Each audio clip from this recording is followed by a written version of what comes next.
Christmas Eve, 2019. In the heart of one of London's most expensive neighborhoods, a man is walking home with gifts in hand. Seconds later, he's lying face down in a pool of blood, shot multiple times in front of his wife and young son. That man was Flamur Beqiri. To neighbors, he was a wealthy music executive with a glamorous lifestyle, married to a Swedish TV star living in his £1.5 million home in Battersea, and known for his ties to the entertainment industry. But that wasn't the full picture. Behind closed doors, Beqiri was a man with powerful enemies. He was on law enforcement radars across Europe, suspected of being deeply involved in organized crime, including connections to violent Balkan gangs, encrypted phone networks, and international drug routes stretching from Stockholm to South America. His murder was not random. It was a calculated hit, carried out with military precision by a masked gunman who disappeared into the night. But the motive? That's where the real story begins. In this episode, we unravel the chilling truth behind Flamur Beqiri's double life, the rise, the secrets, and the bullet that ended it all. Flamur Beqiri's life looked like a dream. A successful music executive in his 30s, he had carved out a life of luxury that many could only imagine.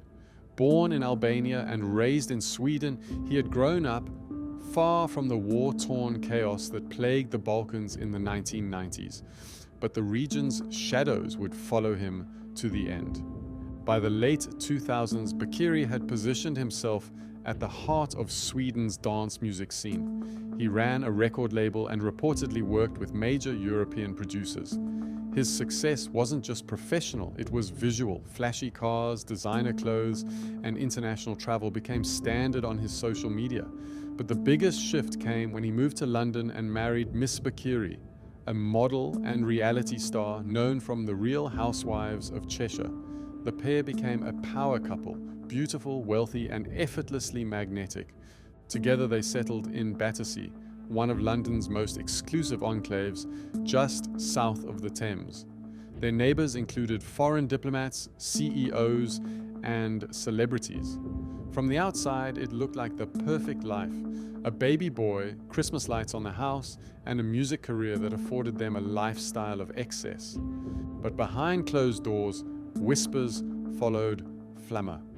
Swedish authorities had long suspected he was involved in something much darker than the entertainment business. Rumors of drug trafficking and money laundering were dismissed by those in his inner circle, but not by police. His name had quietly appeared in European criminal intelligence reports. In particular, his alleged connections to Albanian Swedish gangs, some of the most violent and secretive networks operating across Europe, raised alarms. Still, nothing ever stuck. He was never charged, and on paper, his record was clean. His lavish lifestyle was explained away through music royalties and business ventures. For most, the Beqiri household represented modern success. But for others, especially those watching from Stockholm, Malmö, or even across the Adriatic, Flamur had a target on his back. What made him vulnerable wasn't just his past, it was his confidence. He didn't hide, he didn't run. He settled in London, a city known for its surveillance, its elite policing, and its strict gun laws. Maybe he believed those things could protect him, maybe he thought the past wouldn't catch up. But in December 2019, it did. That night, he walked down the steps to his front door carrying Christmas presents. His wife and son were just inside. A man approached, pulled out a firearm, and opened fire. 8 rounds, 7 hit. No words exchanged, no second chances, just silence and blood on the doorstep. The shooter vanished within seconds, and by the time police arrived, Beqiri was gone. In the hours after Flamur Beqiri's murder, headlines across the UK called it a targeted shooting. But in Sweden, there was no shock, only confirmation. To British audiences, Beqiri was an unknown figure. To Swedish police, he was a ghost with a file. A man who had once played a quiet but powerful role in a growing network of drug traffickers with Balkan roots, specifically those operating between Malmö, Stockholm, and the southern ports of Europe. Beqiri had allegedly used his position in the music industry as both a front and a pipeline, facilitating deals, laundering profits, and moving money under the radar of law enforcement. He was also believed to have deep links to the Albanian criminal underworld, a sprawling, tightly knit community known for secrecy, discipline, and brutal efficiency. These organizations, unlike traditional mafia outfits, worked like multinational corporations. They moved cocaine from South America into Antwerp and Rotterdam, then funneled it across Scandinavia and the UK. The profits? Cleaned through property deals, shell companies, and high-end businesses. Some even flowed through music studios and fashion brands. Beqiri wasn't the muscle. He wasn't out in the streets. But insiders described him as a broker, a man who spoke multiple languages, made international connections, and could walk in both worlds, the clean, polished face of luxury and the shadows behind it. Years before his murder, Beqiri's name reportedly came up in a 2008 operation in Sweden tied to large-scale cocaine distribution. Police had nothing solid, no arrest, no charges, but they quietly flagged him.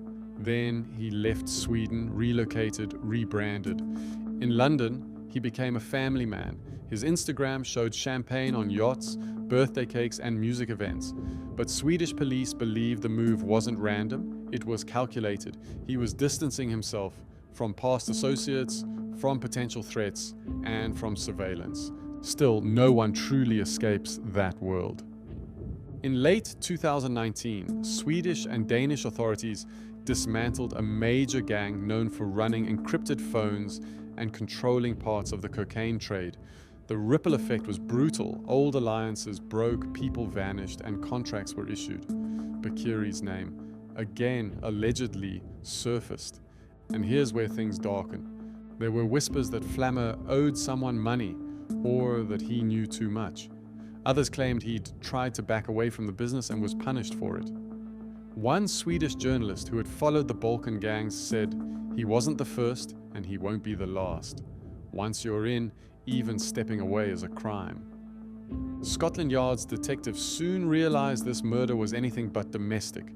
They weren't chasing a local shooter, they were looking at a European crime map, with links stretching from Albania and Sweden to the UK and beyond. But before they could solve anything, they needed a name. Who pulled the trigger? Who sent him? And who gave the final order? CCTV footage from the quiet Battersea Street didn't show much. A shadow. A figure moving quickly, gloves, a mask, and a gun. But what it did show was precision, chilling, deliberate precision. The killer had waited outside Flamur Beqiri's house in the dark on Christmas Eve. He didn't panic. He didn't run. He waited for Beqiri to return home from a family outing, and when he did, the gunman struck in a matter of seconds. 8 shots were fired from a handgun. 7 of them hit. All were aimed at the upper body, head, chest, neck. There was no wild spray, no panic. It looked more like a military operation than a gangland hit. And then he was gone. He didn't ditch the weapon nearby. He didn't fumble. He walked away into the night, disappearing into a residential street covered in fairy lights and silence. It was the kind of hit that required planning, surveillance, information. The Met's detectives immediately suspected this wasn't a local dispute. This was a contract killing. But who was the hitman, and who paid him? It took weeks of digging and cross-border cooperation before the name Shani Abazi surfaced, a 22-year-old Swedish national of Kosovan-Albanian descent. He had entered the UK via Dover just days before the murder. Police believe he was part of a carefully coordinated team sent from Sweden with one goal: execute Flamur Beqiri and get out. But the assassin didn't act alone. He had handlers.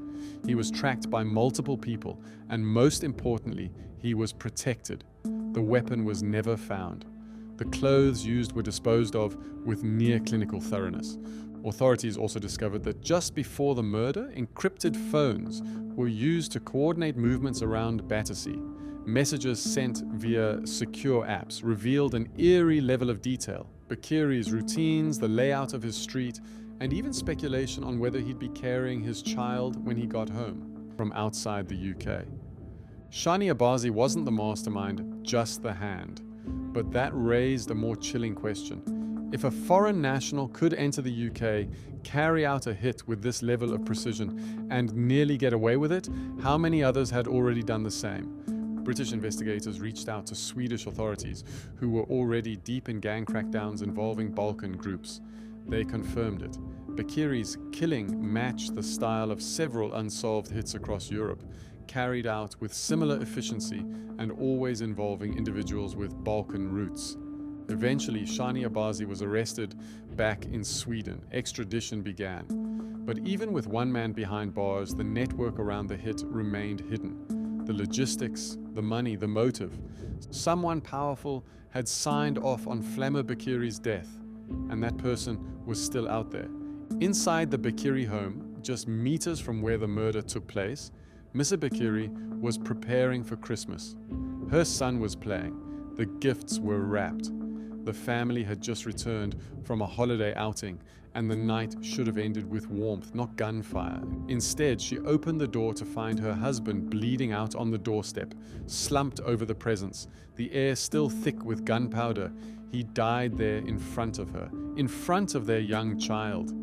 What followed was a wave of grief that played out under a harsh public spotlight.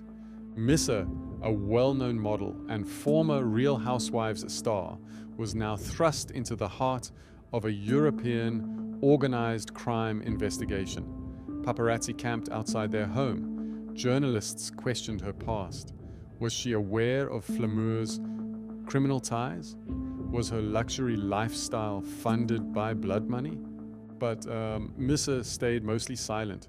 In court, she appeared only when required, stoic, composed. Friends described her as broken, yet focused on protecting her child from the media circus surrounding the case. Police, meanwhile, combed through Beqiri's finances, offshore accounts, business links to Sweden and the Netherlands, a web of shell companies. Some transactions raised red flags, but others were clever enough to stay just inside the line of legality. The public image of the power couple began to crack. Neighbors who once praised Flamur as polite and charming now wondered how much of his story had been a lie. His Battersea home was revealed to be under heavy surveillance long before the shooting. Scotland Yard had quietly tracked foreign vehicles in the area. Even before the murder, someone had been watching. But it wasn't just investigators who reacted to his death. Back in Sweden, rival gangs reportedly celebrated. His murder sent a message. Even in the UK, you're not safe. Reports circulated that Flamur had once acted as a broker in a failed cocaine shipment. Others claimed it was about betrayal, that he'd walked away from a deal, that he'd crossed someone powerful. Whatever the reason, the fallout was immediate. Miss retreated from public life. She stopped posting on social media, moved house, and dedicated herself to her son, who would now grow up without a father, haunted not by memory but by headlines. For the Beqiri family, the grief was layered with fear. If Flamur's past was truly criminal, were others at risk? His siblings, his wife, even his child? The murder exposed how deep the consequences of a double life can run. Flamur Beqiri may have believed he could leave that world behind, that London's wealth and respectability would shield him, that a new life with a new family could erase the old one. But in the criminal underworld, especially one as disciplined and ruthless as the Balkan syndicates, there's no such thing as retirement. There's only silence or blood. From the moment Flamur Beqiri's body hit the ground, the investigation was treated as more than just another London shooting. Scotland Yard quickly realized they were looking at something far bigger than a domestic dispute or local turf war. This was international, strategic, and it had the hallmarks of an organized crime execution. Within 48 hours, detectives had flagged the murder to Europol and Swedish authorities. Intelligence teams in Malmö and Stockholm shared files on Beqiri's past affiliations. Surveillance data from the days leading up to the murder revealed something chilling. Beqiri had been followed. Multiple mobile devices were tracked to the vicinity of his home in the days prior. At least one rental car, registered under a fake identity, had circled the Battersea neighborhood twice in the same week. The killer wasn't a spur-of-the-moment assassin. He had mapped out the house. He knew Flamur's routine. A breakthrough came with the arrest of Shani Abazi. Though not caught in the UK, Abazi had returned to Sweden shortly after the shooting. Swedish police, already on high alert due to rising gang tensions, intercepted encrypted messages that placed him in London during the time frame of the murder. Combined with forensic traces from airline records and CCTV, the UK issued a European arrest warrant. After months of extradition negotiations, Abazi was handed over to British authorities. But even as he stood trial at the Old Bailey, investigators knew he wasn't alone. The messages had mentioned handlers.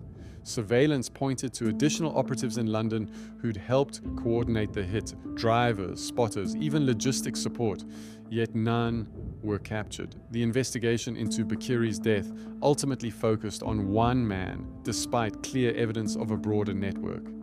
In court, the prosecution laid out a timeline. Abazi arrived in the UK under a false identity. He was housed in a South London apartment rented weeks in advance. Burner phones were used to exchange encrypted messages with an overseas contact believed to be in Sweden or the Balkans. On Christmas Eve, Abazi walked to Beqiri's home just before 9 p.m., shot him 7 times, and fled on foot before changing clothes and disposing of the weapon. Abazi refused to testify. His defense argued mistaken identity, but the forensic evidence and digital trail were overwhelming. In 2022, he was found guilty of murder and sentenced to life imprisonment with a minimum term of 28 years. Yet despite the conviction, the court case raised more questions than it answered. Who ordered the hit? Why now? And why was Beqiri killed so publicly? Prosecutors hinted at a motive buried in organized crime disputes, but no official motive was ever confirmed. The trial ended, but the larger network behind the assassination remained untouched. Even the judge admitted this was not a killing committed in isolation. This was part of something bigger.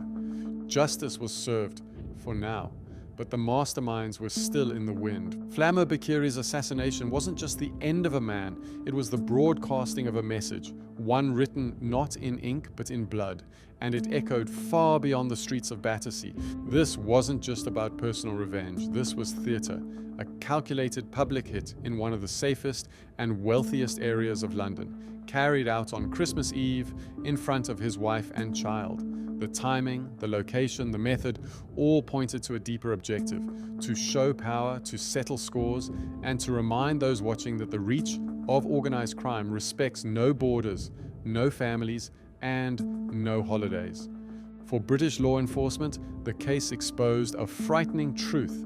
London is not immune. The city's reputation for surveillance, elite policing, and gun control didn't stop a foreign network from stepping onto its turf and executing a near-perfect hit.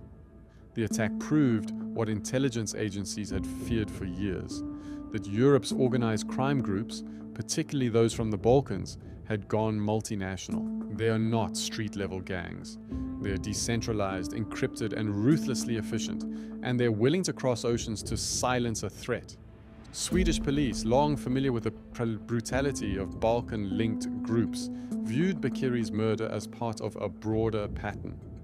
Over the last decade, they had seen a sharp rise in gangland killings, many carried out by young men like Shani Abazi, willing to kill for status, loyalty, or survival. But this wasn't just another statistic. This was a warning shot delivered internationally. For the public, the case was a jarring contradiction. How could a man live such a glamorous life, luxury holidays, fashion shoots, celebrity circles, while allegedly tied to violent criminal networks? But that contradiction isn't unique. Across Europe and the UK, investigators are increasingly encountering dual-life criminals, men who appear legitimate on paper but are deeply embedded in underground economies. Flamur Beqiri's life and death may have revealed just how blurred the lines have become. Mrs. Beqiri, now a widow and single mother, never gave public interviews about her husband's double life. Some say she never knew the full truth, others believe she did, but chose love and family over danger and confrontation. Either way, she and her son became collateral in a war that had nothing to do with them.